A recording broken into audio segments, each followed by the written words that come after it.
You are listening to WCJV Digital Broadcasting, Youngstown, New York, the CJ Mars Radio Network.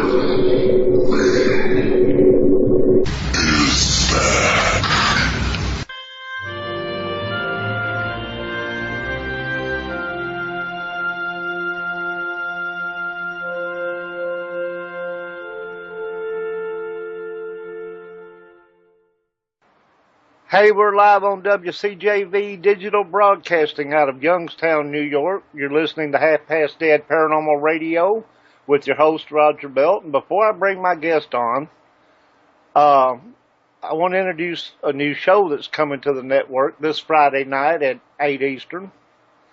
And it's called Breaking Bread with Jesus, which is awesome because Mr. Jesus Payan is our guest tonight. And this is going to start, like I said, 8 Eastern time. If you listen to the show with Deborah Jane East 2 Thursdays ago, you know the man I'm talking about. He's very talented, full of information, and I'm looking forward to doing this. I won't hold up the thing here no longer. Let's bring Jesus on board. Welcome to the show. Thank you, and hello, Roger. How you doing tonight, sir? I'm doing good, doing real good. How about yourself? I am doing great. Jesus was an actor in the hit TV show Breaking Bad. I'm sure a lot of you, even if you never watched the show, I know you've heard of it. Right. Also, a prequel to that called Better Call Saul. And another one called Two Guns, and kind of give me a little bit on that one because I'm not familiar with that. Well, Two Guns was a summer hit 2 summers ago, feature film with Mark Wahlberg and Denzel Washington. Cool. Okay. See, I know who both of them are, so. Then again, who don't, but. Right. Okay, we're going to get right into this because, man, there's just so much stuff and so little time. Tell us a little bit about Jesus. You know, what you're working on now, what you went through to get where you are, and where would you like to be in, say, 10, 15 years from now as far as accomplishments? Okay, well, let's see. I am an American military born and raised, and, through the rigors of society, dealt with a lot of controversial situations, a lot of them having to do with race, unfortunately, which has changed my life. Because that's sad that still goes on this day and age. Yeah, it's pretty disheartening. And it led me eventually, to being stereotyped in Hollywood, which I was counting on because I had been so stereotyped in real life. And also combined with, since childhood, all my paranormal experiences, abductions, which people call alien abduction, and, being able to see spirits. And since all that stuff, the people, many of them don't believe, but. Exactly. Yeah. So during these visitations and whatnot, combined with what was going on in my life, it led me to, become an actor and to become the bad guy. So for the last 10 years in a feature film, I was the bad guy. And I'm a former federal detention officer, peace officer, investigator, professional investigator, licensed. And yes, everything that I have done in life has led up to this point. And right now my main concern in life, besides my family's welfare, is telling the truth and teaching the people, our history. And of course, this is the history that I've researched, in depth on multiple levels, and what I've learned from my paranormal experiences, you could say. And that's where I'm at right now.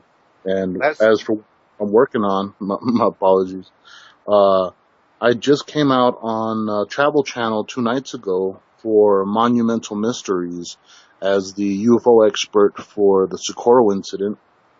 And, no, just trying to put together my own shows, paranormal shows. I'm still doing my feature films.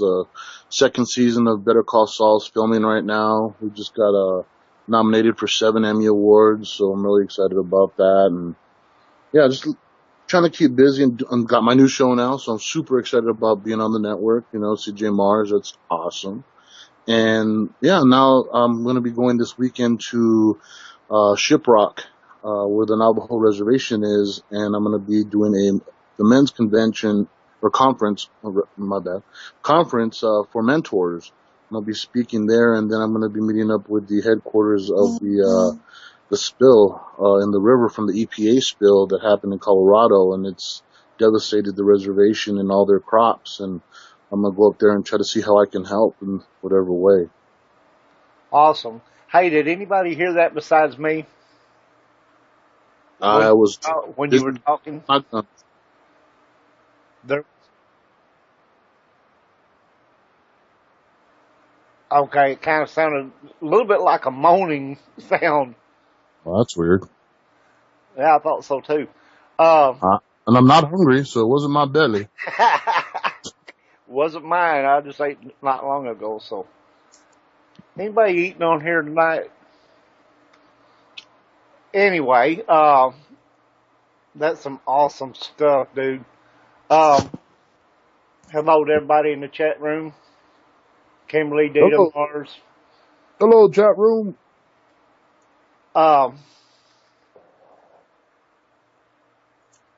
Somebody heard a beep beep. Oh, Dita heard the beep beep also, but it didn't sound like a beep to me. It sounded more like kind of like a moan or something. Oh, weird, because my phone on this side had no beeps or bops or anything. Huh. Very strange. We're going to jump into some myths and legends. I love that stuff. That's what I was saying. This man is so talented and into so many things. It's just, it's hard to know where to start. What have you delved into as far as myths and legends, and which one is your favorite? Ooh, that's a good question. Let's see, myths and legends. Well, one of the myths and that are, of course, that falls a lot into cryptozoology, with urban legends as well, which of course is my favorites are Bigfoot. Good. That's mine too. Yep. And then we've got the chupacabra. I have an issue with the current belief in the chupacabra right now, just for the reason of, I don't know who started it, but somebody's turned it into a mange dog or a mange raccoon. Right. Which is completely not what the creature is or is purported to be. You know what I mean?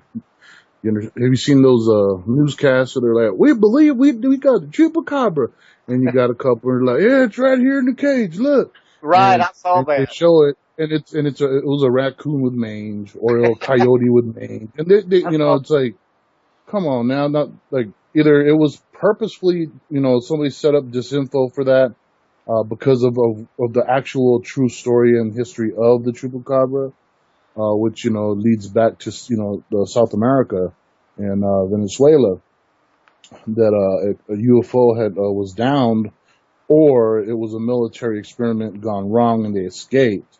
The other belief is that the UFO crash and it was the extraterrestrials' pets, you could say, or like just like how we have dogs, that's theirs, and some little girls saw one.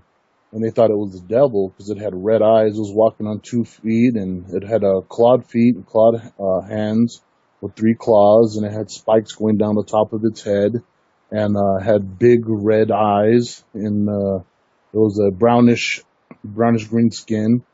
And yeah, they threw rocks at it and beat the crap out of it until the fire department came, picked it up, took it to the hospital. Military showed up at the hospital, and they were never seen again. So I just find that amusing that it went from that description of a creature to a canine. I was like, come on! Every time I see that, I just want to slap it around, and it just upsets me when they misrepresent, these myths and legends that we are dealing with. But yeah, my definite favorite is Bigfoot. It's on the top of the list. But there's also Dogman. We've got reports of Mothman, Jersey Devil. oh yeah, we got reports of centaurs even, and minotaurs, and Yeah. pterodactyls, and I mean Now the see that list goes on. Minotaur is one you So don't cool. hear much about. Yeah, those are you hear those reports more on the reservations. That's an Egyptian term, I think. Greek. Actually, they had them in Greek. They did have also in Egyptians. They had the amalgamations of the half animal, half person Right. depicted many times. But the Greeks are the had that history, and of course throughout Europe through mythology. Also, it appears. Okay. Dita says hi, Jesus. Hello, how are you doing? Okay. Bigfoot to me is one of the things I love about it is there's so many sightings, but it has so many different names in so many different places. Um, you got Bigfoot, Sasquatch, Yeti. Uh, you're in Uh-huh. Pindak, Yep, if I pronounced that correctly. you did. You know, I mean, in so many locations and everything, and of course it's interesting because nobody's ever found a skeletal remains or anything like that. Well, the only problem with that is that there has been bodies found. There has been, the Minnesota Iceman. I don't know if you recall that in the Yeah, early yeah, yeah. 60s. That also was with P.T. Barnum, and this man, he shot a juvenile Bigfoot, and he froze it in a big tub of ice, and he carted that thing around. There was also a replica made of it that later was seen by many people, and as a sideshow.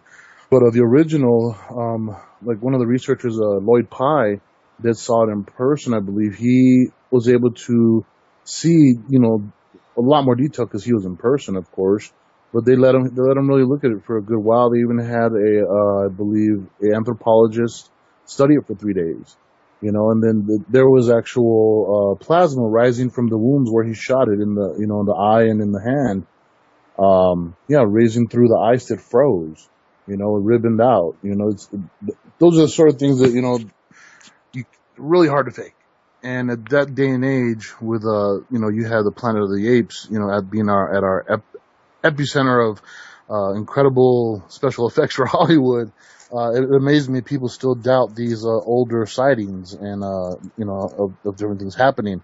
There's been multiple bodies found on the reservations, and when the authorities are contacted, they show up, pick up the body, and then you don't hear about it again. Exactly. Cover So it up, hide it. there has been. So when people say there is no evidence, like, yeah, there is evidence. There's tons of, besides the tens of thousands of footprints and hair samples and scat samples, and there is Well, evidence, but it's more of a issue of people not willing to accept that evidence as why is credible. it every time somebody turns in a hair sample, it always comes back, well, there's a strand of DNA here that don't match human, but we don't know what it is. Yeah, you'll get either one of two things. They'll either tell you it's been contaminated because we found human DNA in it. Yes, yes. Okay, or they'll say that it was unusable, an unusable sample. Then they'll have that, like you said, they'll say it was a DNA strand that is not recognized by Well, our it was data a system. chimpanzee or, something like that. Yeah. So the thing is that there has been many samples that come back, like the one that we worked with on the Crypto Four Corners that have belonged to that research group with J.C. J.C. Johnson. Johnson. Yeah, we've had samples. We were working with Melba Keachum and Oxford, and we just recently, once again, with the New Mexico State University, turned in more DNA samples. And yeah, whenever they come back, they're always coming back, like I said, half human. And like I believe that is a pre-hominid, Bigfoot, Sasquatch, Yeti, all the same family but different types, just like humans have 4 different versions of human, categories. So Yeah, that's where I'm at with Sasquatch. Just for the reason I've seen one in person, 7 feet in front of my face, and had Robert Kreider got hit with a rock by one. That's another research group I belong to, Kreider Exploration. And yeah, I go in the field. I don't just read books and watch videos. I'm out there, ghost busting and Bigfoot hunting and UFO watching and yeah, all that stuff. I keep deep into it because I don't believe you can come to a serious conclusion of what you're researching without going all in and just you can't just read a book, Well, even you though can't. it's Yeah, you a can't very research important something. part of it. You can't Yeah, research something by just reading books and articles. You got to get out there and look for the evidence. exactly. Another thing that I really find very interesting, and J.C. Johnson also talks a lot about that, is skinwalkers. Yep, old skinwalkers. What do you know about them, and have you ever seen one? Well, I can say I believe I saw one.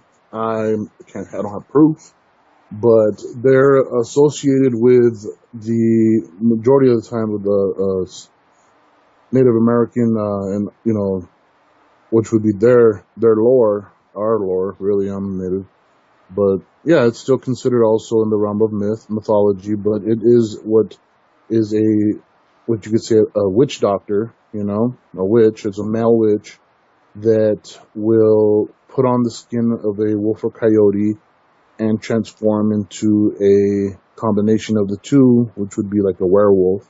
Right. And they are really very mean, and they're not nice guys. And what happens is you'll have somebody that doesn't like somebody else, and they will pay that holy man of black magic to harass you. Doesn't mean they're going to come and slice you up and eat you, but you might not want to look out that window, or you'll find your door all scratched up with the claw marks, and just pretty much it's to make your life a living hell. Right. And They send them out to torture the people they don't like. exactly. So in our culture, you're not even supposed to talk about them or say their name because it will grab their attention and they'll come seek you out. Wow, that's interesting. Skinwalker Ranch, you ever been there? No, I haven't, but I would love to go. I mean, that place has a lot of history behind it. Not just with skinwalkers and stuff, but also UFOs, I believe. Yep. Okay, we're going to get into some more stuff. Some of this stuff is my favorite, of course, like ghost hunting. Do it. What is your take on the whole ghost thing? I mean, you got a lot of people out there that don't believe in it. Of course, I do. I investigate it myself, but you got so many people that are like, and it is really easy to Photoshop something to make it look like, you capture. There's phone apps that produce ghost pictures and all this stuff. Right. How do you discern between, say, you, for example, if you were investigating a case and somebody showed you a picture of a ghost or an apparition, how would you discern whether or not you believed it was real or if it had been faked or photoshopped or? Well, the way I'd have to do is like if I seriously wanted to, study their case because it was intriguing, and they gave me a photo, and I was able to upload it onto my computer. I would be able to, unless they're master photoshoppers that took college for it, okay. You can tell when stuff's been photoshopped by the pixelation. Once you enlarge it enough, you can see if something's been cropped or cut out, or to the naked eye, and just looking at it in your hand or on the screen, you might not be able to tell. They might be really good, but once you compare the digitalization trademarks, on an image, you learn to recognize stuff that's been tampered with. So there is ways to tell if something's real or not. That's why you have a lot of stuff that, which makes it harder to tell if it's real or not, is if they created a dummy or a smoke or, stuff like that that was actually really there, even though not real, they staged it and they took a picture of it, then you would need Photoshop. So then you got to look into that possibility. And then once you're in that level, you've got to, research, who these people are, if there's ever been any history of hoaxes, what their background is. You don't have to do it straight up, I need your DNA analysis and a hair sample, and a background check. No, it's just, a basic background, talk to them, you speak to them. You can tell if, unless, like I said, they're a master, liars, sociopaths. Usually you can get a good feeling on somebody's, persona and believability in their story to go from there. It'd be the same thing with if somebody claimed to have a picture of a chupacabra or a skinwalker or Bigfoot or anything like that. You have to pretty much break it down. Exactly. Well, you're familiar with the Patterson film of Patty? Yeah, everybody's familiar with the Patterson film. Okay, well, there's still a whole bunch of people that are claiming that it's a fake. And, right. So, you got people that are taking yep, I made the suit and everything. They're taking all the credit they can. And the only problem is that, one, a human being wouldn't fit in that body correctly just for the reason of the way our anatomy is built. I know anatomy. I went to college, studied anatomy, and I know the body up and down. I'm a professional artist, had to learn every part of the body to draw it correctly. And, there's certain things that humans have to be able to fit in to be able to be inside a physical, suit, unless you are on a huge budget film where you can spend the money on a giant animatronic device that you can hide inside of that's so huge that your shape doesn't matter. But exactly, the cost of it. It was what's his name? Survivor Man. He went and spent over $10,000 to create fake feet to fake. And even though we have this other researcher, he used latex and I believe polyurethane, and he was able to enlarge a copy of his footprint that he stepped in the latex, and so he made his foot. He could make his foot as large as he wanted, but it's a human foot, and that was his excuse for how to fake dermal ridges. But once again, you've got to know the anatomy of a human foot versus a Sasquatch foot. Then you got to understand that a real foot has tons of muscles, bones, tendons, and somebody that studies feet can see that those tendons and muscles and bones leave a specific stamp when you walk. And the primate foot is built different than the human foot. Oh yeah, a whole different thing. So the hoaxers that are out there that think they're just going to go and I'm going to go just get me go buy this copy of this Bigfoot footprint and go stomp them around. Exactly. Well, and then make cast of them and show them to everybody. And, I got a Bigfoot track, So even the ones that are doing it to be, pain in the butts to us and mess with our research, that are hoaxing on purpose, they don't want to take the time to go that deep. And if you do go that deep, then, like old Rick Dyer, Mr. Hoaxman himself, he relies on the media and not providing evidence, and people jump the gun and want to, buy into him. And he's pulled that crap more than once, and everybody took the beat more than once. So before we can, move forward, I ain't saying that we need a body, because I'm not cool with shooting a Bigfoot. Now, if by chance we find one that, died in a natural way or somehow, I could be like, hey, grab the body. But I am not for hurting any of these creatures. I believe that they're humans, just a different form. They're intelligent. They have a language, and not cool. Bigfoot, the Patterson film, I saw different videos how they tried to prove or disprove. They had this big, tall, long-legged guy sprint out across there, to see if he could match the distance between the footsteps. Right. Like from that one to to see if a human could do that. And also they looked really closely at the muscle movements, of the creature when he was walking or she was walking. It was supposed to be a female. Um, and they said that the muscle movements matched up with like what a large primate would do in the head movement and everything. It seems to me there's a lot more pluses than there are negatives on that one. Oh, most definitely.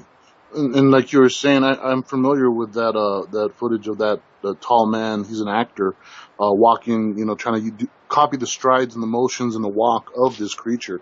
Where they fail, is one, there is a lot of science that goes into researching Bigfoot.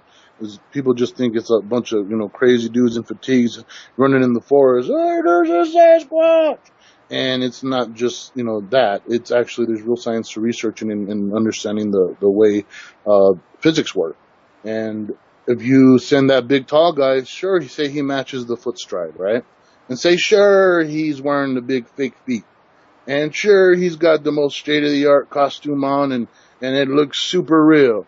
The one thing that I don't believe he can accomplish is compressing the whatever sediment they're walking on, which can be tested scientifically on how much pressure has been pressed down in the depth that it's at. So Patty weighed between 6 and 800 pounds. So he would have to be carrying an extra 400 to 500 pounds on his shoulders just to make the impression into that sediment that the footprints were found in. Yeah, the same depth.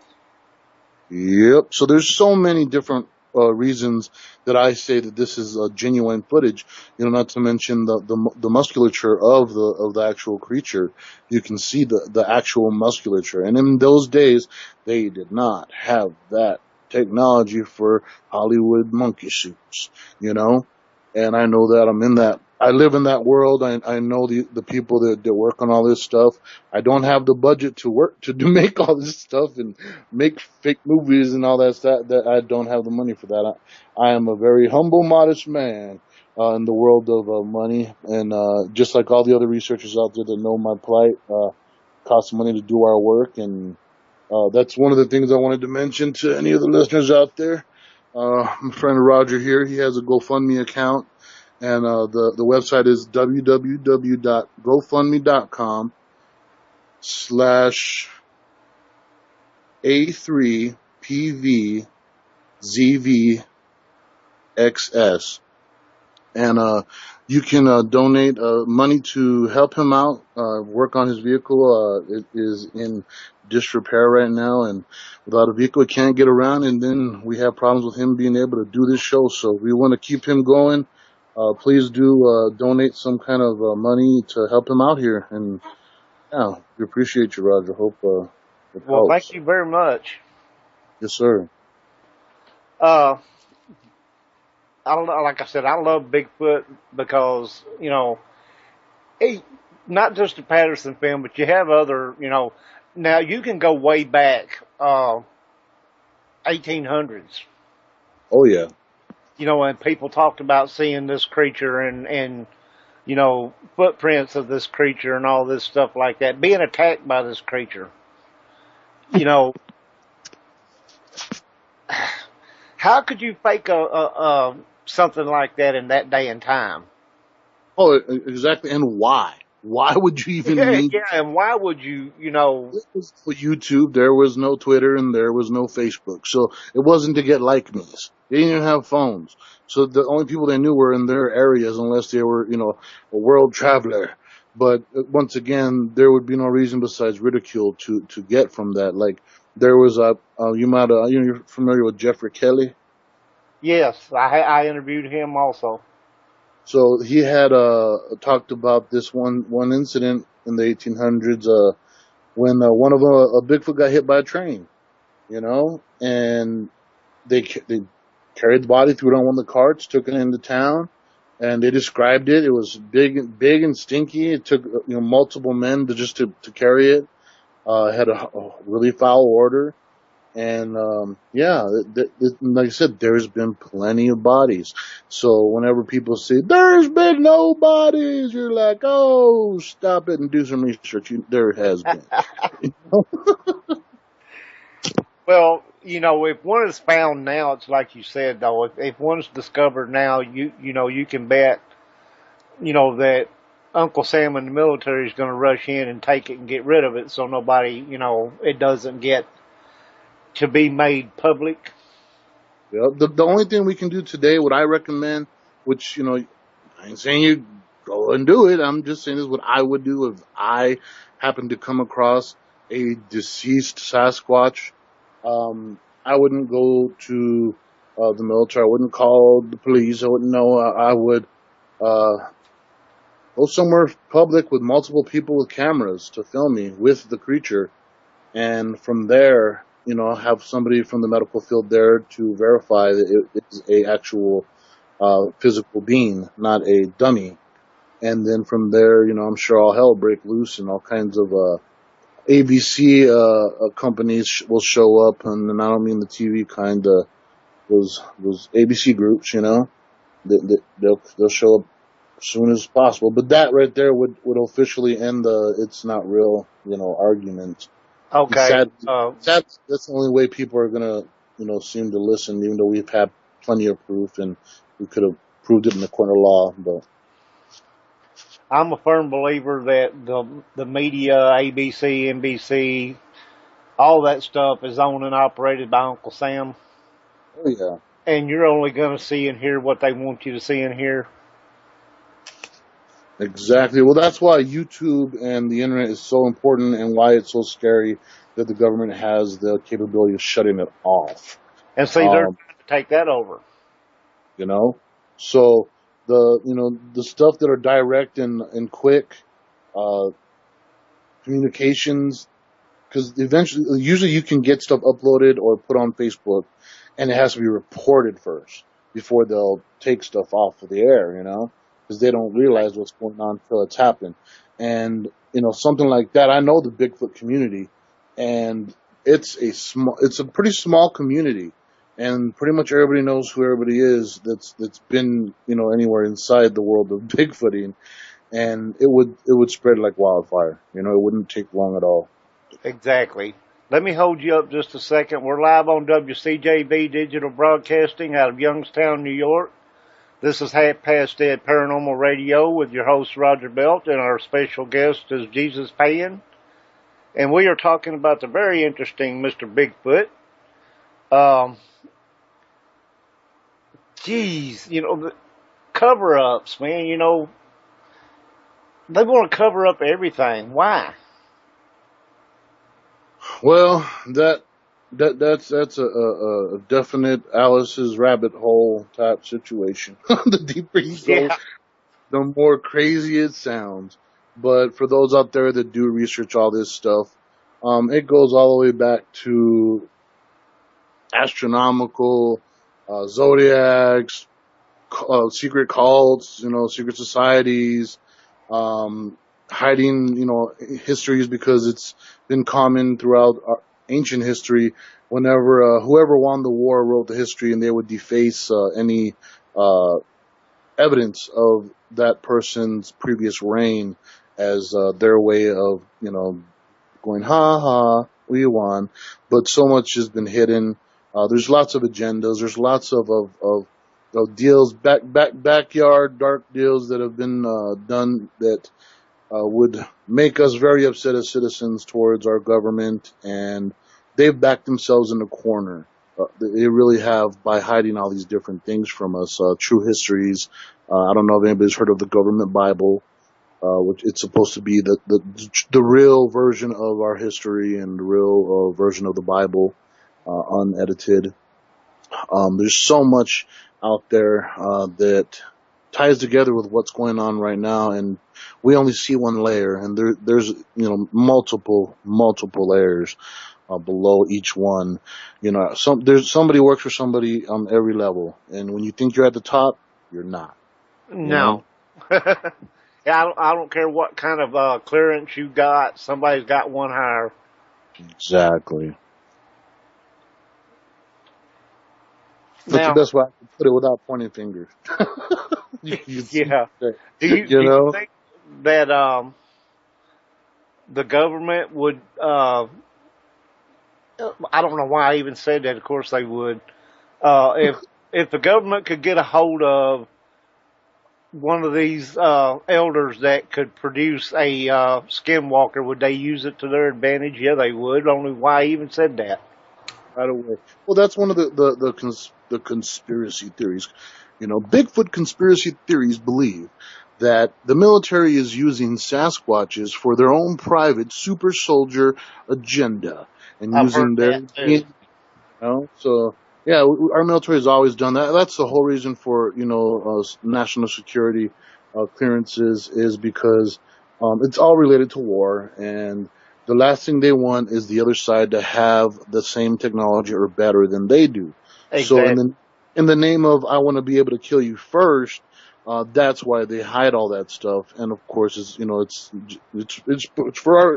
the nation's security. It's like, yeah, I know it's because you want a bigger gun, but yeah, it just that's gone too far. It's out of control, and the America I grew up in, and I was taught to love and to be proud of and to salute, and that my father fought in, and he was in the military 20 years, and a lot of it's upsetting me what's going on right now, and I do not like the way the rest of the world. Not that I should care, but you know what? I do care how they view America. Because at one point, I remember us being, known as the good guys, and we help people. And Yeah. now our very own people are in need of help and not getting it, and we're viewed by the rest of the world as bullies and really not cool people. And we got to remember that all the wars since the 40s were all put in action not by the people. They were put in action by attacks that have happened, and the executive order kicked in, for war, being able to do that without the people's permission. If so many people were killed in a national crisis, attack. So, the people right now, the American people, are the ones that are going to be getting the brunt of the hate from the world. And, our military, they're protecting themselves right now. And it's really disheartening, and it breaks my heart for all the different soldiers that are out there, that enlisted to protect the people in the country. Well, and they're also, they get sent to these foreign countries and they don't have a choice. Exactly. They're following orders, and they're following orders because they believe they're doing what's right. And Right. I commend them and applaud them. Half of my family's military. I was unable to join the military because apparently having asthma, and I used to have scoliosis as a child on military base, and I have tattoos on my fingers that made them say no to let me go in. So instead, what I would do is I would be at the darn it, what are they called? The recruiting offices of all the branches, the Marines, Army, Navy, Air Force, every one of them. And I would sit in their back room. They had this back supply room, and I would do tattoos on anybody that was trying to enlist that had gang affiliated tattoos. I would cover them up for $20 because I paid just for the tubes and the needles and stuff. I wasn't charging them anymore. I didn't care how big it was. So I would make it to where it was acceptable for them to be able to enlist, and that was my way of trying to give back. Right. I just, there's so much though. I mean, our government is how do you say it? They're not for the people anymore. You Well, know. if you, like I said before, the farther you dig, the deeper the hole goes. And ever since the whole purpose of when they left England and started the colonies here was because they didn't want to follow rules. they didn't agree with England. They were like, we don't like you no more. We're going to start our own thing. We heard there's some real estate, way yonder over the pond. Right. And they came and took it. And the thing was, though, the reason why they did that and they loved the situation was because they could do what they want. It was like international waters. As long as the other countries didn't recognize any, sovereignty in that area, they could hoot and holler all they wanted and cause problems and take land and do their thing. So the whole thing was started, that way. And it was based on, that style of trickery, I guess you could say. And over time, it developed, the Constitution and the Bill of Rights, and more people came here, and more people that weren't part of that whole situation, but because it had already been deeply inset in the government and the military machine, it never left. There's so many, world leaders that we have that are a part of our government that are children of former government employees, and they pass it down, senator to senator to senator to senator, and from governors to governors, it stays in the family. And it's a whole bunch, like I said, a bunch of us Americans that love America, and we stand for what's right, and we want to help each other and be good people and work hard and not mooch and all that great stuff. It doesn't work the same because it's like false advertisement. You know what I mean? As in, because we're believing in that and we're getting picked on because, we love the Constitution, or we like the Bill of Rights. We love our rights, our Second Amendment. And, we're getting, these people that believe in that stuff that we were taught to believe in at school, and by our families, they're proud to be American. Like my dad's proud to be an American. So am I. Now we're being looked down upon as radicals and, rebel rousers and troublemakers. And exactly. Because we're sick and tired of being pushed. And we shouldn't be getting pushed. There should be no argument. I should not have to argue somebody's right to be happy or to be free or to, not be harassed or entrapped or, killed, or have our private property taken, on a whim, even charges. Because I've been through so much legally. I have not one conviction. I am not a felon, yet I've lost all my rights completely almost. I don't have a passport no more. I mean, the list goes on and on. I can't even leave, my country to go visit any family if I have family outside of the country. I couldn't even work outside to do my movies. But, it's gotten to the point where it is impeding on people's lives, on the pursuit of happiness, our right to try to live that American dream. It's so far gone, that, the system is broken. I'm sorry to say. And no matter who becomes president, which that's a whole another, deal, but it doesn't matter who's president. The president has this much power. He can do a veto, which can be overturned by Congress if they vote on it, and he can make an executive order. That is the power of the president. I mean him no disrespect. I've got mad respect for our nation's leader, but that is a fact. And they are the scapegoats. They take all the brunt of the decisions that the Congress made. Well, unless you have one that thinks they don't have to abide by the Constitution, and if they don't like what Congress says, they just do a executive order and go around them.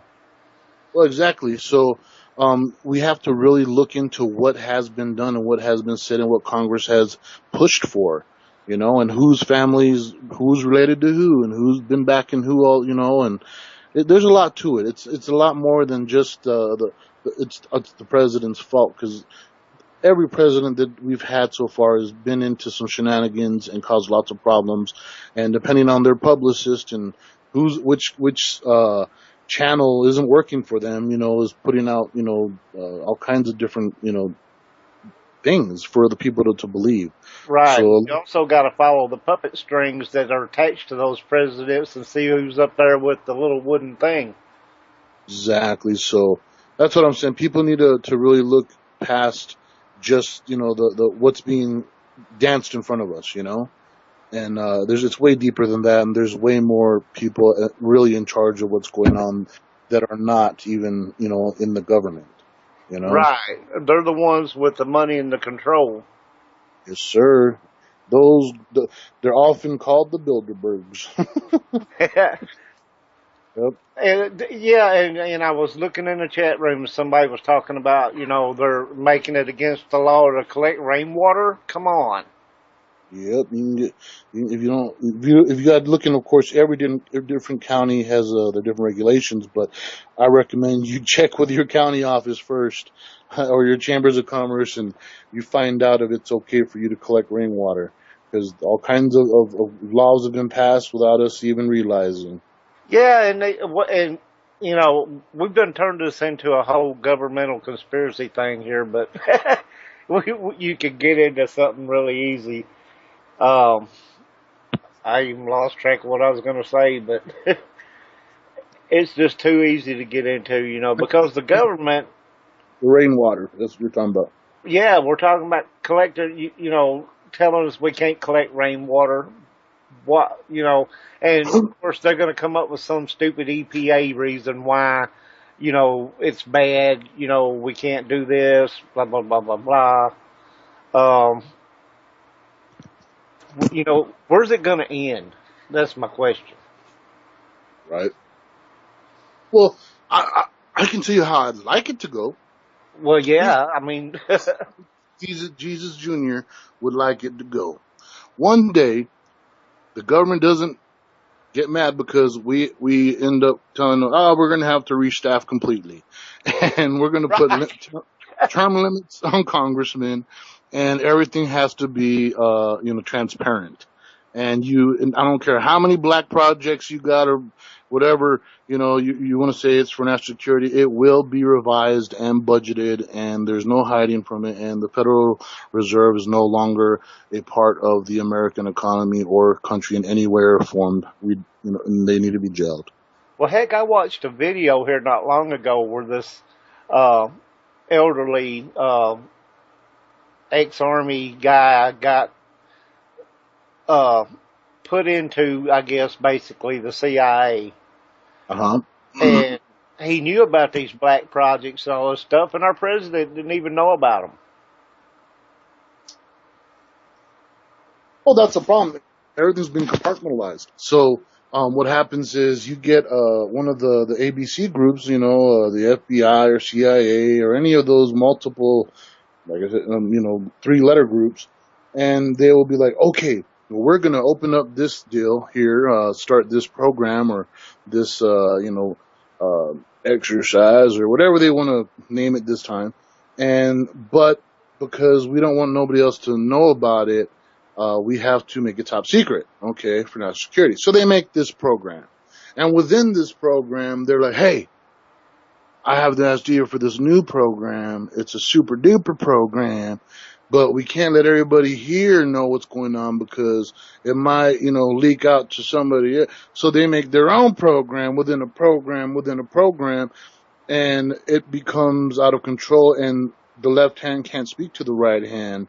Exactly. And there's no rules being applied to them legally because they don't exist. And it really pisses me off that there is no heart involved. There is no morality involved in the decision making. It's pure greed, financial, land, oil, whatever they're deciding they want.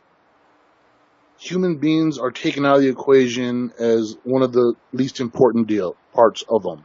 And that's what really pisses me off. That, I don't care what race, what religion, whatever. And yes, all lives matter, right? In this context, yes, all lives matter. Exactly. I don't care if you're a third world country, if you're poor or not. Your financial status does not make your life any less important. And right now, that is one of the biggest problems we got going on. And like I said, I love America. I just think we need restaffing. I am not against America. I am not trying to declare anything against America. I love my country, and I want it to be what we always said it was going to be. And I want the Statue of Liberty to represent what it represented. I want it to represent that still. And it shit's out of control. Excuse my language, but it is out of control, Dita said in a chat room that some places will fire you if you don't get the flu shot. Yep. I don't take the flu shot. Oh, I'm scared of the thing. I refuse. I haven't taken a flu shot since I was about, I don't know, young. Since I was I'm scared of that thing. You ain't putting that stuff in me. Nope. Well, even my, the Screen Actors Guild, who I'm in the union with, they offer a bioterrorism vaccine. And I was like, what? A bioterrorism vaccine? I'm like, yeah, no. Wait a No. minute. Bioterrorism vaccine. You got to explain this one to me. What is it supposed to do? What is, if you get this vaccine, a terrorist can't attack you? Right? Well, I'm guessing the practical use would be, that like if there was any chemical warfare to happen, that somehow you'd be protected from it, which I don't know how. But it did get my curiosity, but I did not want to contact them and ask. I was like, I'll just leave that one alone, you know? I mean, that one, you said that and I automatically went into laugh mode. Like, what's it supposed to protect you from? You get a vaccine and Al Qaeda or ISIS can't come and attack you because you had to. That's like the thing about the burglar breaking into your house with a gun. He comes into your room. Oh crap! I can't shoot them. They're under a blanket. Right. You know. Yeah, it don't make sense. It don't make sense. Anyway, we got way off track. Can't say that it hasn't been interesting. Right. Well, you got to understand too that it is tied together with the paranormal because Well, it is, yeah. many of these officials, not just American ones. I am picking on our government. No, Every government that's out there right now, there is many governments that are doing their own, worshiping, and they're doing some really weird stuff, trying to conjure up spirits. And you've got the whole CERN thing, where people are speculating that CERN is really, that same group trying to open up a dimensional hole to hell, to release demons and the devil. And I mean, there's all kinds of, like I said, ties to the paranormal and the occult through Hollywood to the government. And so we didn't go too far off track. We just were getting on the innards of what's the result of these practices and who they believe they're working for or worshiping or whatever. It does affect us as a whole, and we may not even know about that stuff or worship weird stuff, but it does affect the stuff that's happening in the world, Well, the fact of the matter is the government will use anything and everything to create weapons that will destroy the enemy, okay?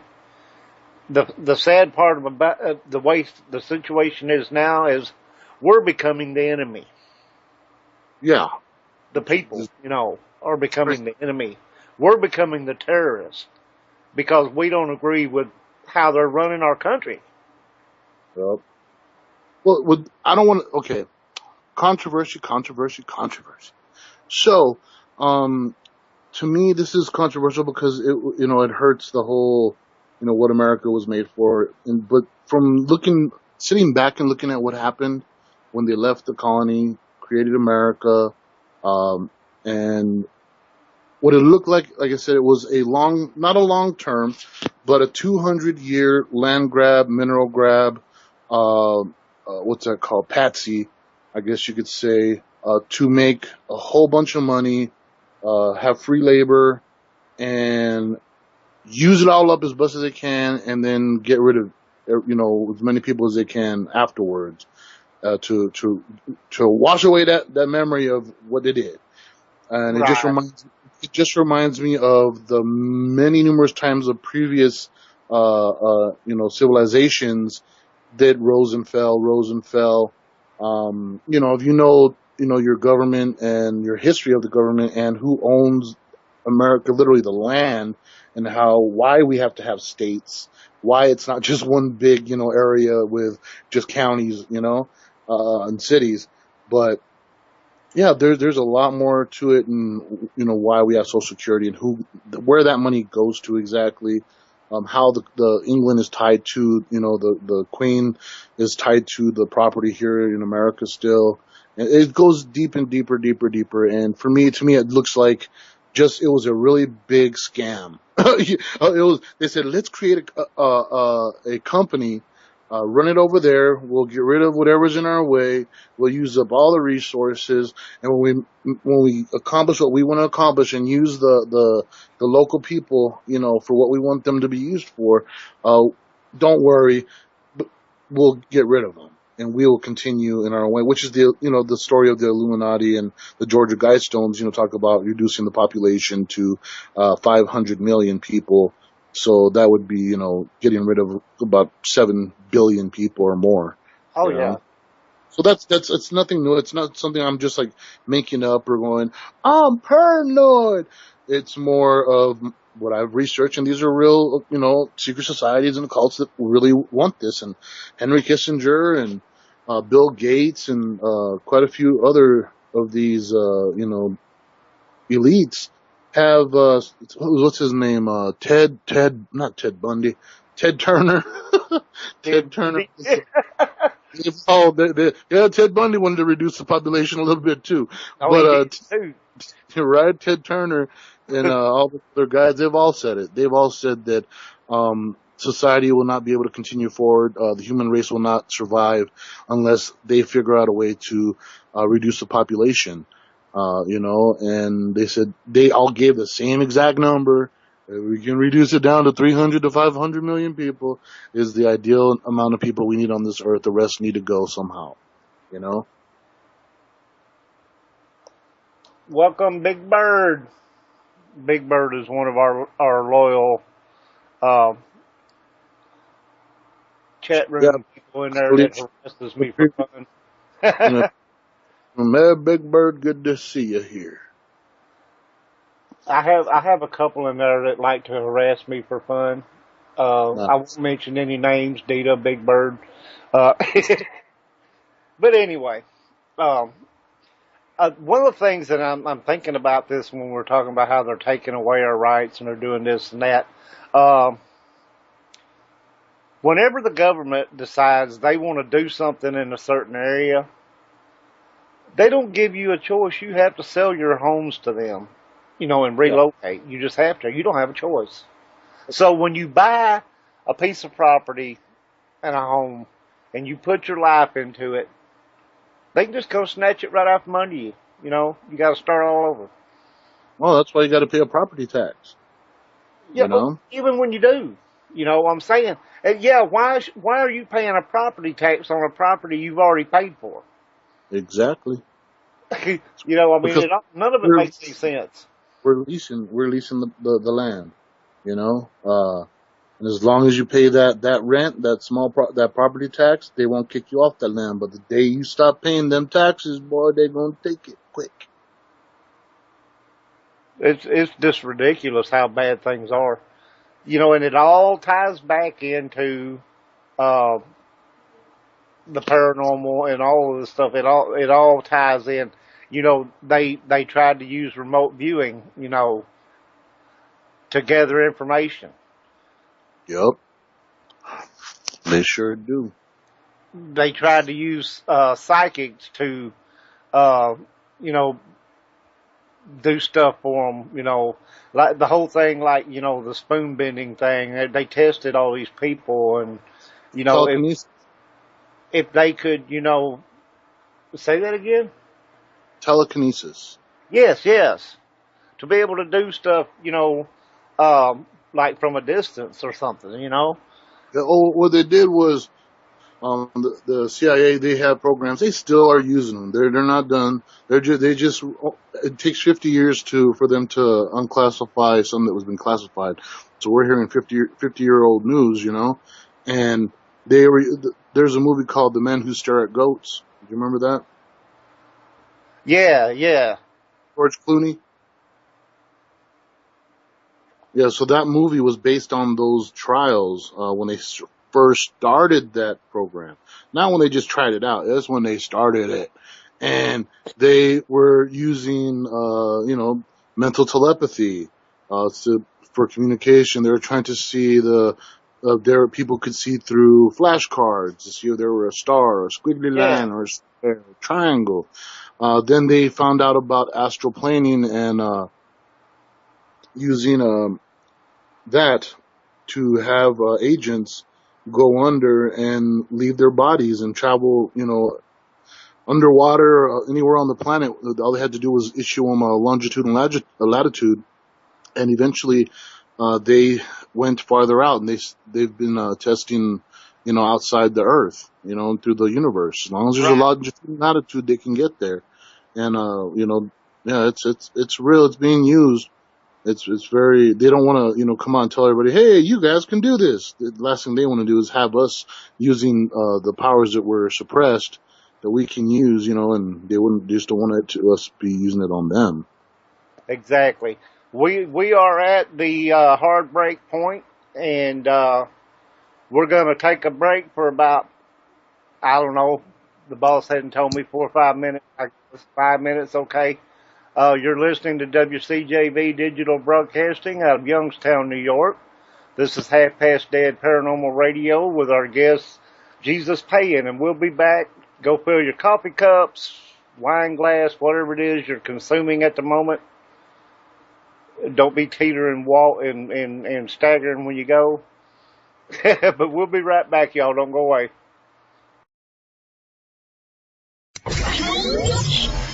You are listening to WCJV Digital Broadcasting, Youngstown, New York, the CJ Mars Radio Network. Hey, everybody. We are back, and we've been talking about a lot of stuff dealing with the government and all this stuff and how it connects into paranormal. And I was reading your bio, and I saw this thing in here about exopolitics. And since I've never heard of that, I need you to explain to me what that is.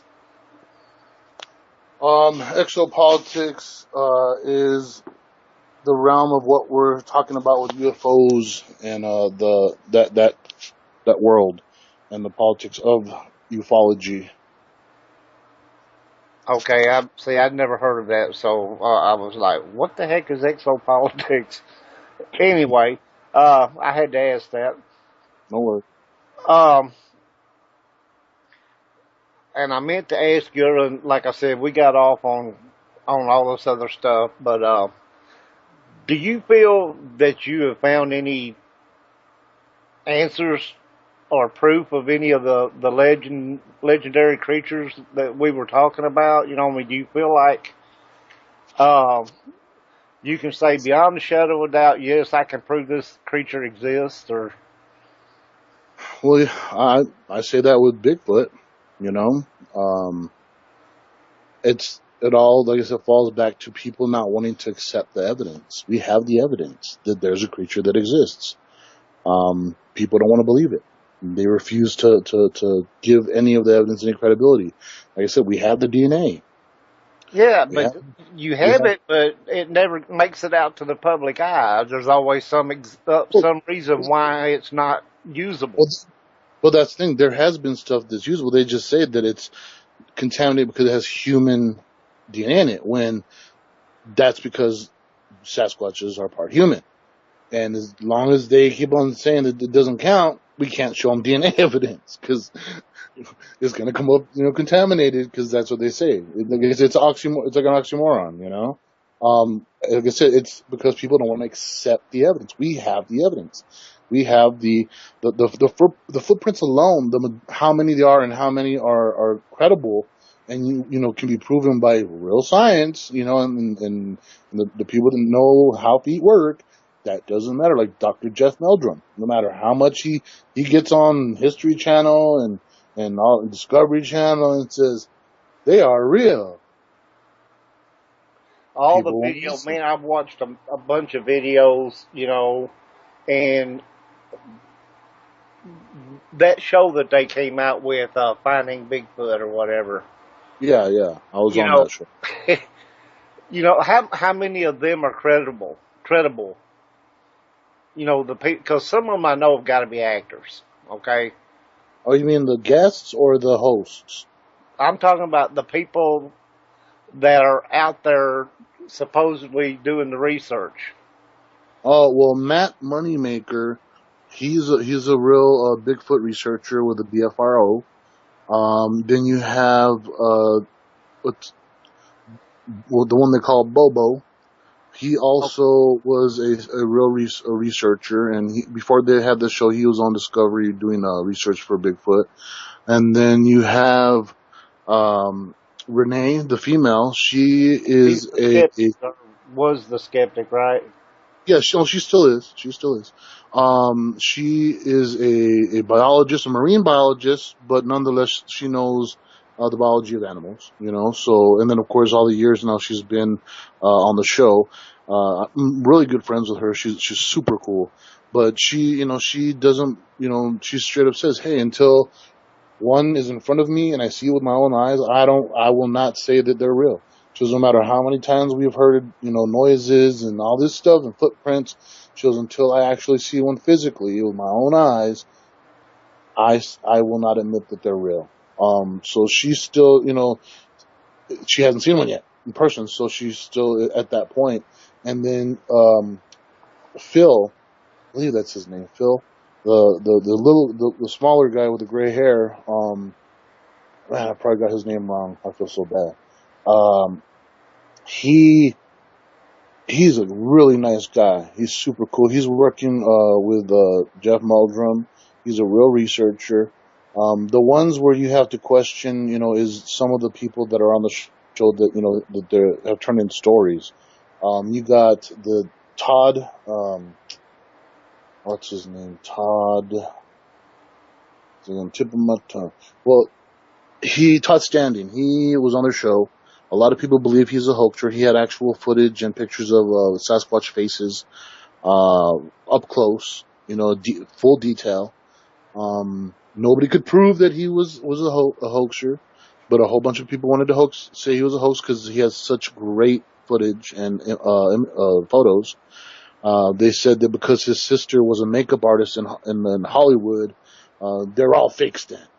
And I work in Hollywood, and there is no makeup girl that does prosthetics and that sort of work. Those are a whole different profession. You hire effects guys that make that sort of stuff, and puppeteers. You do not use your makeup lady. So to say that because his sister worked in Hollywood as a makeup lady, that's the reason for thinking he's a hoaxer, is really ignorant, Okay, I think I may have gotten the wrong show that I was thinking about. I mean, because I've watched that one also, and I don't think... There's Mountain Monsters. There's that one where there's like four gentlemen. They're all hillbillies, as they put it. They say they call themselves. And it's just really silly show, and everybody's over the top, and every episode they have an incredible encounter and they make a trap. Is that one? Right, yeah. No, I think it was The Hunt for Bigfoot, or The $1 Million Hunt for Bigfoot, or that one? Yeah, they got all these idiots out there running around in the woods, and I'm sorry for calling them idiots, but I think that's what they are, because you got like all these people who don't have a clue what they're doing out there running around in the woods, some of them armed. I mean, geez. Yeah, I watched that too, and I was very upset. I was like, really, this is where y'all are trying to take us? Oh man. I mean, I understand people do anything for money, but I'm not going to put myself in a situation where somebody might shoot me accidentally out in the woods running around. I hate getting shot. It hurts. I've never been shot, but I don't plan on learning how it feels anytime soon. I don't feel like getting shot again. That's no fun. But I wanted to bring that up because there's so much, in my opinion, real proof out there. And then you got people running around out there that are doing this, for ratings on a TV show, and so that, they can win some money. And, right. To me, that's kind of like, how do I express this? One of my favorite, unfavorite words in the paranormal field, paranormal celebrities. Right. What is a paranormal celebrity? Well, depends on how you look at it. Are you talking about the ghost that used to be a celebrity, or are you talking about the celebrity that likes to hunt ghosts? The celebrity that likes to hunt ghosts.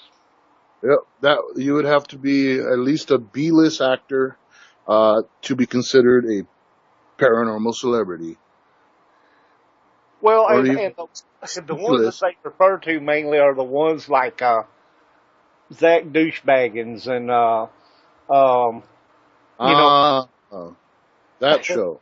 the Ghost Hunters and all that. You know, I guess and in that realm, you could mean that could mean the who's the most popular in the world of ghost hunting. and you see these things, such and such Paracon, para celebrity, so and so and so and so is going to be there.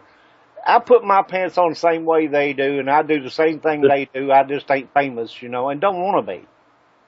Well, the ones that they're gearing that to are the fans of those shows. So those are the ones that they're gonna have want to come up and take a picture and sign an autograph for, and but to those fans, they're the celebrities because they're on TV and whatnot. You know, Well, hey, if you want an autograph, come see me. I'll sign one for you. why not? You got your own show too, man. You need a table and have your picture up, smiling and sign away. Sure, you No, got fans, you got fans, big birds out there. She'll want you to sign. Big Bird said, "Whoopie doo." Eh, eh, but my point is, what makes them special? They're the same. They're the same thing as I am, or you are, or you know. Right. You got these people out here running around looking for Bigfoot because they think they're going to win a prize, and the people with the show are just wanting the ratings. They don't care. You know. If one of them gets shot, big whoop. Oh, I'm sorry. I'm sorry your husband got killed looking for Bigfoot to win this money. Right. That's going to mean a lot to their wives or husbands or whoever. Well, in the world of television with the reality shows, the producers want, obviously to make money and have a successful show. On Ghost Adventures, Zach Baggins is one of the producers. So for him, that would be very important for him. On that $1 million Bigfoot bounty, yeah, yeah, the people, they sign their waivers and they sign away their life, you could say. Yeah, And that's crazy. it takes two to tango. You can have all the bad guys out there offering, deals, but you need to take somebody to say, oh, I don't mind. All right, I'll sign. You know what I mean? For my Right. 15 minutes, my Well, 15 minutes of and when they do this, they're not thinking about, well, I may actually get killed here. They're thinking, oh, this is just something they make us do, to it's, protect them or something, That there's nothing's one. going to happen to me. Well, I, and that's one of the dangerous things is being a field researcher for these different things is there's so many dangers because you do have people out there that don't know what the hell they're doing and are out there just running around looking to shoot a Bigfoot, and I'm a exactly. big, The I'm a fame, big, I'm a big I want to hairy be the guy. first one to That's bring scary, down a Bigfoot and get all the glory. right? I'm sorry. I still say this, and me and Jeffrey Kelly argued this point when I interviewed him back last year. Um, why do you have to kill one? Well, me personally, or you mean in general? In general, why? Because there's a lot of people that are one don't care about anything but themselves. Two, that's the group of people that won't accept that other evidence. They want to see hard physical, dead animal. And that's the thing, they believe it's just an animal. And just like that whole Cecil the Lion deal, oh, they killed Yeah, the, yeah, yeah. Well, we had. I saw a video a while back of this, and it may have been on In Search of. I can't remember, but this doctor, Bigfoot hunter, whatever scientist, talking about. Well, let's face it. We're going to have to kill one. That's the only way we're going to prove this creature exists. I'm right. sorry, but I don't see it that way. Oh, You know, and the fact that you got to look at the fact that they are part human. right. and they are intelligent, why do you have to kill an intelligent creature? Because you can't catch him because he's more intelligent than you are. Oh, I mean, that irritates me. oh, it does. And you gotta understand with the not all, but with a lot of the majority of the native tribes out there, Bigfoot's been a part of our culture for a very long time. Exactly. That's my point. And we never viewed them as animals. We viewed them as they're other tribes. They have their own nation, their own tribe, and everything. And they had their own language, and we traded with them. Some of them they weren't nice. So there was a lot of tribes that didn't like them, that saw them as evil. They were never considered local fauna. They were a people. Well, the thing about it is all these different Native American tribes coexisted with Bigfoot forever. Yep. And they didn't feel the need to run out and try to kill him. Nope. And we know they're real. You don't have to prove it to us. We're like, no, that's real. We know that's real. I don't know nobody else that wants to listen, but they call all of our history myth. You know what I mean? It's like exactly. I just don't understand the need to kill one to prove that it exists when everybody that has half a brain knows that it exists. Right. There's too much evidence out there whether they can say, well, we scientifically prove this or not. There's too much evidence out there that shows that, there is such a creature. Well, the people that have been attacked by these creatures or taken by these creatures, I'm pretty sure they think they're real. yeah, exactly. And that, you brought that up about it being attacked or being taken, reminded me of one story I read, and this was in the 1800s also, where this guy claimed that a Bigfoot, and he had a rifle, but he didn't get a chance to use it. But this Bigfoot came into his camp in the middle of the night, threw him over his shoulder, and carried him off somewhere. And I'm only laughing because it's humorous to think about, Bigfoot throwing you over his shoulder and carrying you off, Yep. to his dwelling, wherever he was staying or whatever, Didn't hurt the guy now, just carried him off there. No, I'm familiar with that story. Yeah, and I think they were, I'm not sure if they were thinking it was a female or whatever. Well, they did it, but the story goes is it was the early, I believe it was 1920s or 30s, and don't quote me on that, but I know it was the early 1900s, and this man, he was sleeping in his sleeping bag out in the woods. Yeah. He had been out, I guess, looking for old gold mines to see if there was anything left. And during the night, a male Bigfoot came, grabbed the end of his sleeping bag and picked him up off the ground and threw him over his shoulder.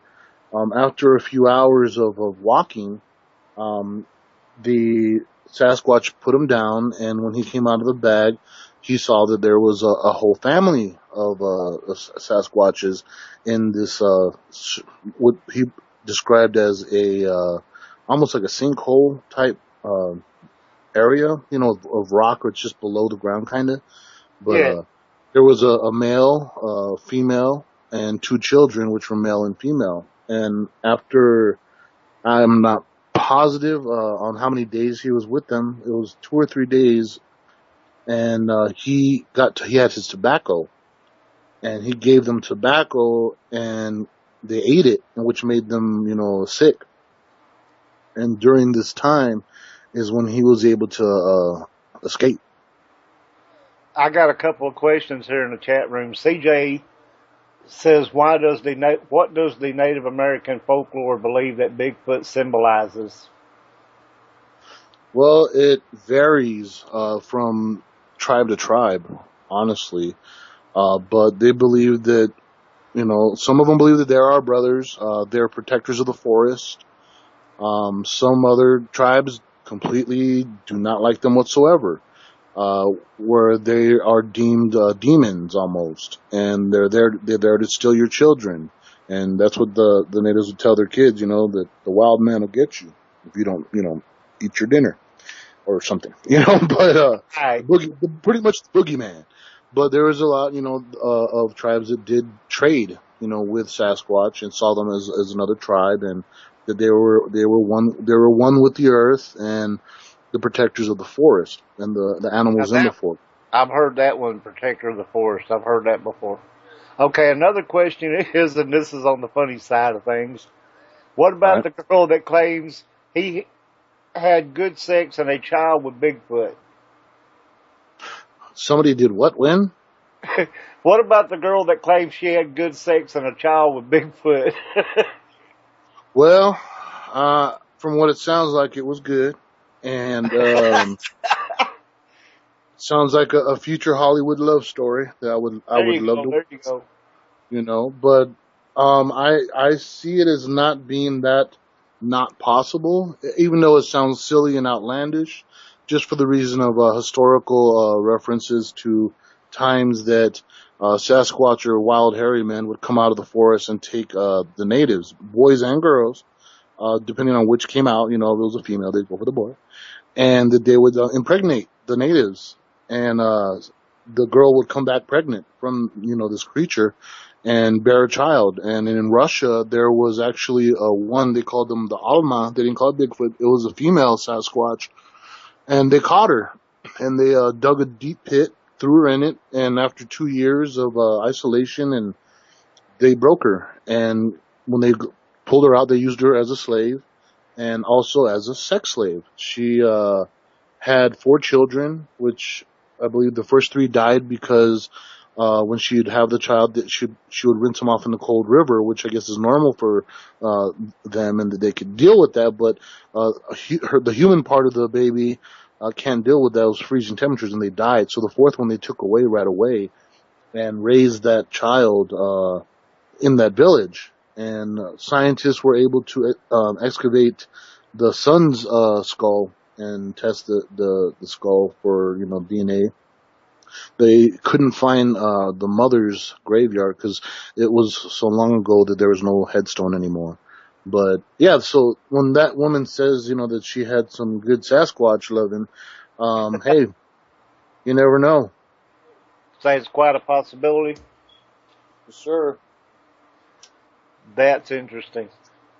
Okay, we're going to be coming up on our call letter break here in a minute. But I want to get into uh, ancient alien theory here in a minute. All right. One of my favorite topics. Two. But yeah, Sasquatch and the human. Now, what did the child look like? I mean, was it hairy like the Sasquatch, or was it, Well, he. Well, you got to remember that. I don't know if you heard of hypertrichosis. uh, Disease. I've heard that phrase. I'm not familiar with what all that means, but You ever heard of the Wolf Boys of Mexico? That they show those kids that have hairy faces and yeah. hairy everywhere. Right. Well, some Sasquatches are hairy like that, and some are hairy like humans, as in like me. If I don't shave at all or cut my hair, I grow facial hair almost like up to my eyes almost. So all that's going to show on me if I let it grow is my nose, my forehead, my eyes. It won't have hair, but there's hair everywhere else. So this individual grew hair the same way, but he shaved. So you can see the stubble, and he grew it, pretty high up on the cheek, by the, underneath the eye. So if he had let his hair just grow, he would have been a pretty hairy guy, I'm guessing. But yeah, he had the features, really, really pronounced features, real heavy eyebrow ridge, his jaw protruded out, some serious cheekboneage, very, very, serious jaw on him. But yeah, so he still passed for a human, but he wouldn't be winning any beauty contests. All the women wouldn't be running out going, "Get with me, get with me."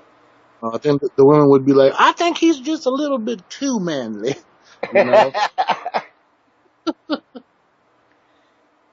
That's woo. That man, you get into some wild stuff now when you start talking about all that. Okay, Yep. We're live on WCJV Digital Broadcasting out of Youngstown, New York. You're listening to Past Dead Paranormal Radio with your host, Roger Belt, and our very special guest, Mr. Jesus Payan. And we're going to get into ancient alien theory about now, because I love this stuff. Yeah. And also because I'm sure he has some good information. I know a thing or two. Now, I have watched, in fact, I probably have, I don't know how many videos I have, but I'm one that tends to believe in the ancient alien theory. Mm-hmm. Because there's too many questions when you look at the ancient Mayan cities, for instance, Aztec cities, the Sumerians, all this stuff. The things that they were, and what always gets me is I don't see how come people don't see this. Right. If you study the history, they were a hunter-gatherer kind of tribe in the jungle. And they come out of the jungle one day and all of a sudden they know how to build this stuff. Right. And you cannot tell me that they were, like, they came out of the jungle and all of a sudden all this knowledge just came to them. You know, these buildings fell out of the sky on a mathematical line, right. To align them with a certain star cluster or whatever. You know, to live, and the quarry may be 100 miles from where they build at, right? And they've got stones weighing 30 tons. Now tell me how they got them from 100 miles away to this site. And some of these sites were up on mountains. Right. And then stacked them on top of each other like that. Yep.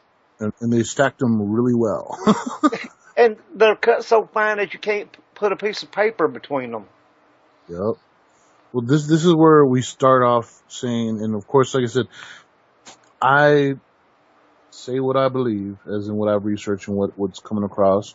So if it's controversial or not, I really don't care no more, because it's about time in the world we need to speak some truth and what we're, researching, and to get us forward in research to get more ideas coming. So first, we got to understand that current archaeology has omitted so much evidence that they're not letting us know how high technologically a lot of these races were. Just like when, like I said, the natives were almost wiped out, history was wiped away with it, because they could not show that the natives had any technologies, any school systems, any type of stuff like that, so they could be called savages to be able to take the land, Right. So there was a whole bunch of history. There was full cities, giant cities. It wasn't just all of us running around in teepees, and just going, none of that. You know what I mean? The way it was portrayed. We just were wanderers. No, we had full cities. We had full schooling systems. We had, languages. We had written stuff. And there's so much in archaeology where they're they didn't have wills. They had no written language. They were complete morons. Yet they have this impressive, buildings. Well, actually, the Mayans were the first ones, I think, or the Sumerians, but the Mayans came up with a language, and they did these symbols that represented like letters, I guess.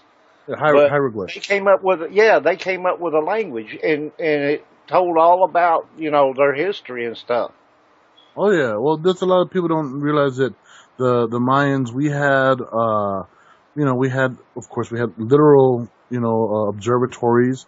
We already had mapped out a whole bunch of our solar system, our calendar that we have. Exactly. People confuse the Aztec calendar with our calendar, even though we're related to each other by race. We just were a different tribe, same group of people, just different city, you could say, different football team. And Our calendar is is comprised of multiple wheels, multiple calendars that all fit into each other, interlocking. And our calendar is more accurate than today's current computers. And I think our calendar was based off of that. Oh, but our calendar is based off the Gregorian calendar, and it's the reason why that's why we have a leap year, because it's not accurate. It's slightly off, so we have to make up for it by having leap years. Okay, I have a request in the chat room by Mars to bring up Von Daniken's book, Chariot of the Gods, and I've watched videos on him about that and stuff, and he brings up a lot of interesting points. Oh no, I've studied, I've researched him. He invited me to go research with him. He knows who I am. That's cool. So let me know what the question is, and I'll answer best as possible. But and Van Daniken, he realized, because he was a Catholic, he was raised a Catholic. And he realized that there's something wrong. There's things here that don't make sense, that the Catholic religion is not teaching us. Right. And that's when he got into, really researching and finding out, how in the world did all this stuff, and I can't help but think about it. How in the world did they, I don't care if you took 100 people. Right. You're not going to lift a 30-ton block and place it perfectly on top of another one, and you're just not going to do that.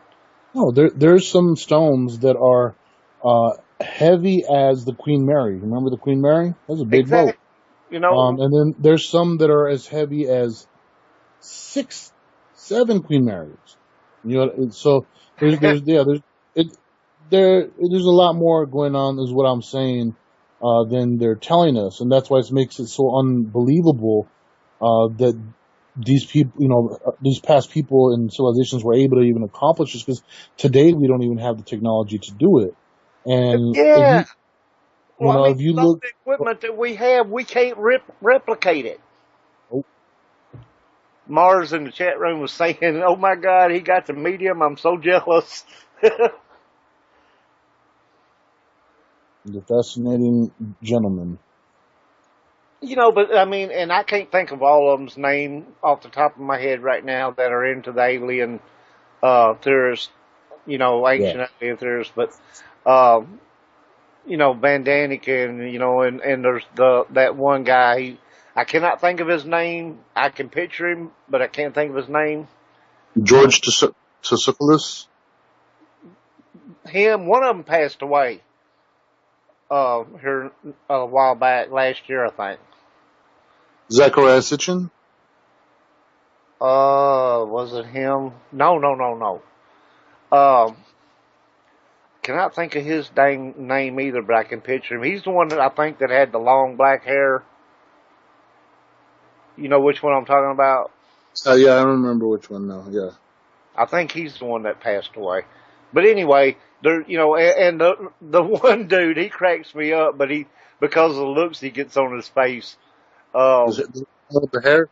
He's the one with the real curly hair. He just gets these looks on his face like, and and if you believe that, then you got it. And his eyes will kind of bug out, and he gets this. He cracks me up. But anyway, the point is they're all researching the same thing, and they're all coming up with different points that prove there was extraterrestrial help, right, in doing this stuff. And we'll go down and we'll say the guy in Florida that built Coral Castle. Yes, with the black box. Exactly. He had something that allowed him to levitate these stones. Yep, it was a black box, and he held 2 cones. That's what those little kids said. They said that he was holding these 2 things that looked like ice cream cones. Yeah. Yep. And that's the funny thing is, if you research ancient history and petroglyphs and hieroglyphs and all that stuff, you will find many depictions of the quote-unquote gods holding what looks like a pine cone, or you could say ice cream-shaped thing, pointing out, using it to do things with, you know? But I mean, he was, and people still don't get. He was a little bitty man, but he built this stuff by himself. Wouldn't let nobody see what he was doing. No machines. He didn't use cranes or nothing. He just used his homemade it looks like a engine puller. He used a block and tackle kind of thing, but he had the black box mounted on Yeah, top. the black box was at the very top of the it looked like a teepee almost of the wood structure, and then whatever he was trying to move would be underneath that. And he used the ice cream cone things, Yep. which were linked to that box. Yep. And he could levitate this stuff, and it was so perfectly done. Like I'm sure you're familiar with the big stone door. That you could push with one finger and open it. That's how perfectly balanced it was, and that thing was probably a foot thick. Oh, it was. Oh yeah, that was a big one. Yeah. So just bringing him up because and I don't know where he got this from, but where was he from originally? He wasn't from here. I'm not positive, but I believe it was somewhere from Europe or that area. Somewhere, yeah, and he could have got that thing there and brought it with him. Yep. But anyway, the point I'm trying to make is that the device he has obviously didn't come from planet Earth. The Egyptians, let's go into the Egyptian. They went into and this was on one of the ancient alien theorist videos I watched. They went down into this room or hallway that went to this room, and on the walls was depicted light bulbs. Yes. And they had the little airplane figure, the little gold airplane figure. They built a replica of it that actually flew. Yep, they were aerodynamic and everything. That shows that it was aerodynamic. They did know what it was. Now, also had read or watched something on videos they were talking about, that they actually had full-size versions that they used, that they actually flew. Yeah. Back in the ancient times, Yeah, those are the Mayans that had the flying, what you're talking about. And then the Egyptians, they had also, like I said, they had the hieroglyphs, and the depiction on the wall carved in of that, what looks like almost like a giant eggplant, but you can see inside it had two snakes intertwined, which would be the filament. And exactly. running then there was a wire going into that, which would have ran to the battery or whatever it was they were using for a power source. Yeah, and what it looks like they have are power transformers even in the depiction, Yeah. Yeah. Now, dang well that they did not just sit down one day and say, hey, I think I'm going to create a light bulb and a power source, and we're going to light these rooms up down here, That's one of the mysteries, is that a lot of people don't know that there's a low oxygen inside the pyramids, and there's no deposits of charcoal, from the burning like torches on the roofs of anywhere. Exactly. There was, and the fact that you can't even light a lighter. That's what I was going to bring up. You can't light a lighter. You can't light a candle. You can't, they had to have somebody to see in there. Yep, and now that researchers like Brian Forrester are, doing lots of investigating on the stuff that they don't want to talk about, there's a lot of things that we're learning about the pyramids and their harmonics, and how they are, looking more and more just like giant generators of energy, not tombs. Well, they did all that. They did. Okay. There's so many different things like Easter Island. How did they carve those statues? How did they cut them out of solid rock? You know, Right. and for them to be so um, atomically correct, and Oh, you don't see chisel marks on them. well, say even if they were able to get a hold of a metal that was stronger than the volcanic rock that they're cut out of, or whatever other rocks they cut them out of. Say they were able to cut them out. Well, let's give them that. Okay. Some of these statues are so big. They found out not too long ago That that they're they're full. buried in the ground. They have actual Yeah, legs. they're way bigger than they thought. And yeah, even if you could cut them out, how did they move them? You know, Well, there like there's one so of the much. questions that always got me is I could see them maybe because volcanic rock is not as hard as most rocks. You can cut it fairly easy. Um, they can cut the outline, but how did they cut all the way through underneath it? Exactly, without it fault crushing the tool. Yeah, because look at the size of those things. How would they have cut underneath it without it falling down as they were cutting? And even if they had some kind of saw, it would have pinched the saw. How did they do that? Exactly. Well, just like the giant, rocks or slabs in Baalbek. Yeah. You know, they're just ridiculously large, and now they found new ones even bigger than those ones in Russia just recently. You know, There's I watched a video and it showed a platform, uh-huh. big giant platform, Yep. and the stones outlining this thing around the edges were 30 foot long or Yep. more, uh, 10 foot tall. Could you imagine? And 8 or 10 foot wide. That would have to weigh 1,000 tons. Um, How did they move that thing there? exactly. I mean, it's just wow. You think about it, like how in the world could they have done this stuff Well, once again, without help? if people, it depends on what people believe. Because there's people that believe that giants existed, at one time, and I'm not just talking about like Andre the Giant or Shaquille O'Neal I know giant. what I'm talking you're talking about. big giants. So some people Dynamite were believe that considered giants, also. exactly. So there was some, believed to be, over 35 feet tall. And if you believe that that was real, then who says that those giants didn't do those, make all these different humongous, megalithic structures?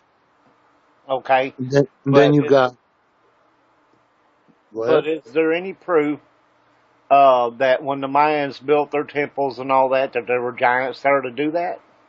Nope, not our temples. That's what I'm saying. Some of those stones were, probably 30, 40 ton. Oh yeah, we had some big rocks too. How did they move them and Well, stack our them? And our history, unfortunately, our history books, which are codices, were stolen and destroyed by the Spanish. exactly. We're only left with a small bit of it. For evidence wise, we don't have a lot left to depict what exactly, how stuff was made.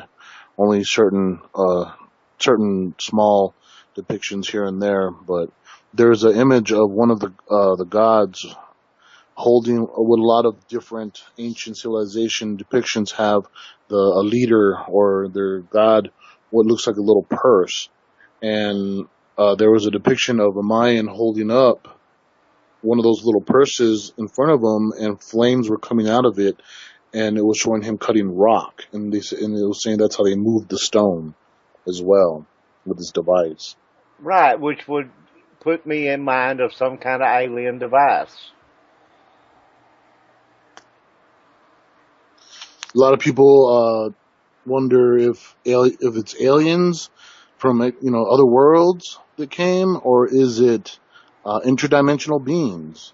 There's if you follow the Sumerian story of the Epic of Creation, or the Epic of Gilgamesh that Zechariah Sitchin has put out in the Earth Chronicles. He speaks of the Anunnaki that came from Nibiru, a planet that got caught in our solar system a long, long time ago. Right. And these beings in pursuit of gold came to our made us, yeah.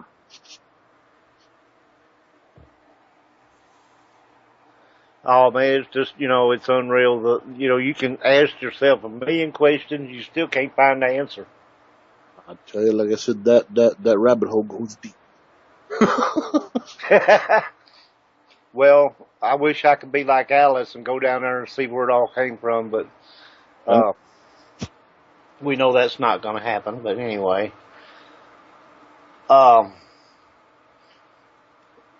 secret space theory.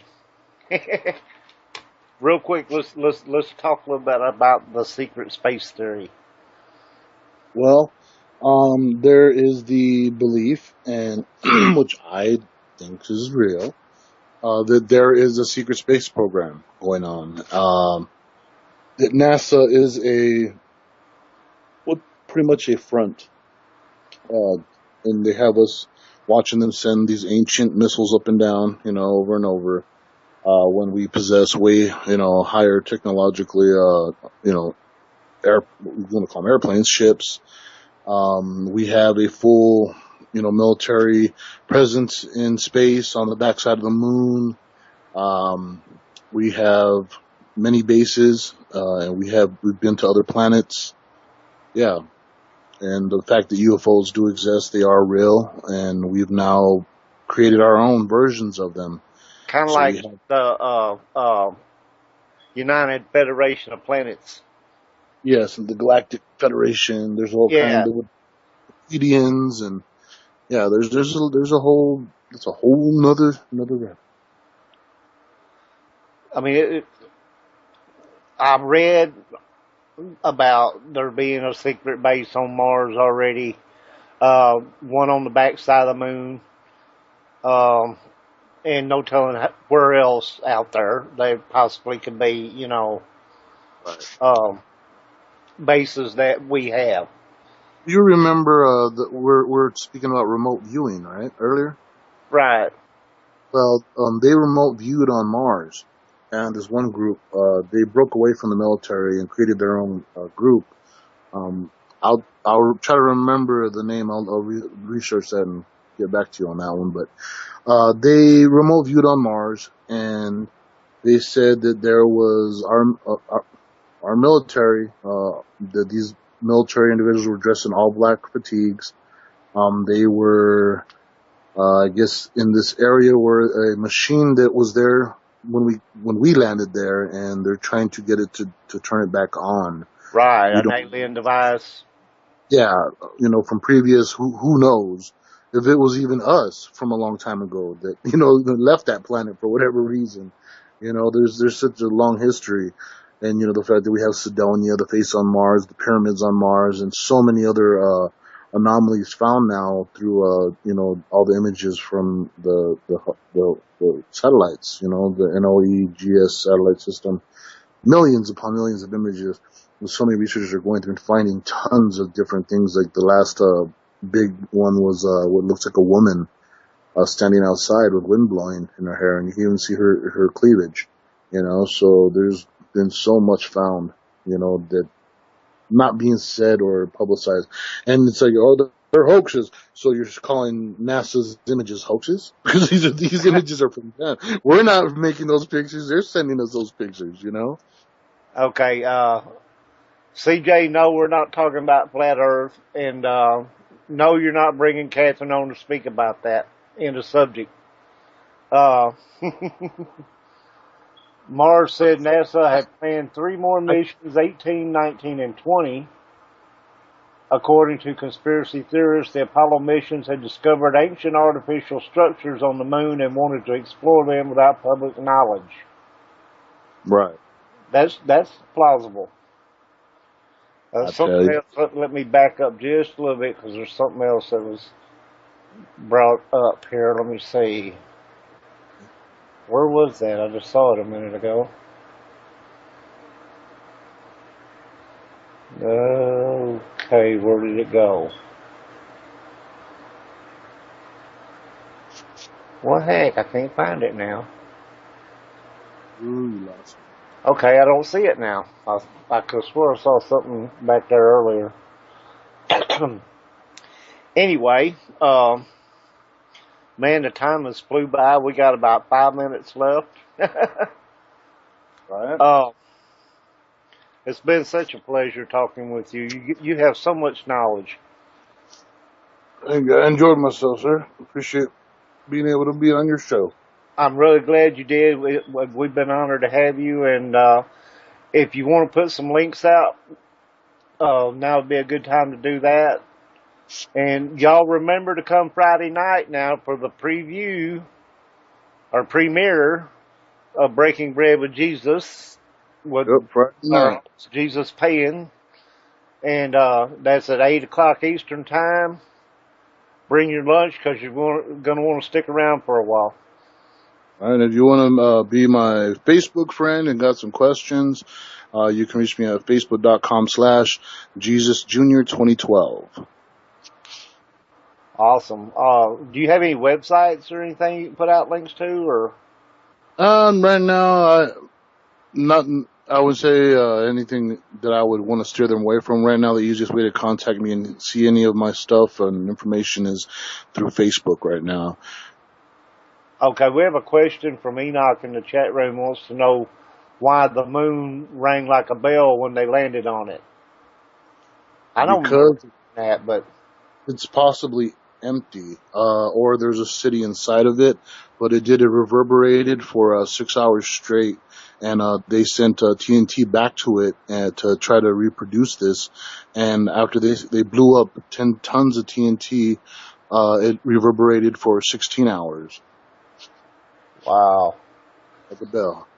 Okay, everybody in the chat room, we appreciate you being with us tonight. Couldn't do a show without you.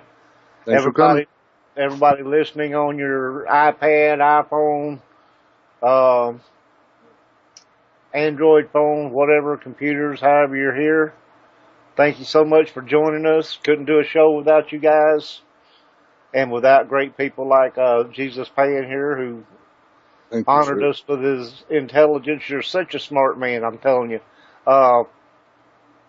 You know, and it's like I said, you know, I can relate to a lot of things you talk about. All that stuff interests me so much. So, you know, I'm really glad that I got to talk with you. Glad you gave me the chance to talk. Next week, my guest will be Tammy Einig, and she's a paranormal investigator, so that should be interesting. So everybody gear up for that one. And be sure you tune in Friday night now at 8 Eastern and catch Jesus' show. It's going to be awesome. Who's the guest going to be Friday night? Well, I'll be announcing that tomorrow. But it'll be a great guest. Trust me on that. It'll be a crowd favorite. So we don't want to let the cat out of the bag. Okay, I understand. You know. Everybody have a good night. We will see y'all next week. Same bat channel, same bat time. Jesus loves you. You're listening to Past Dead Paranormal Radio on the CJ Mars Radio Network.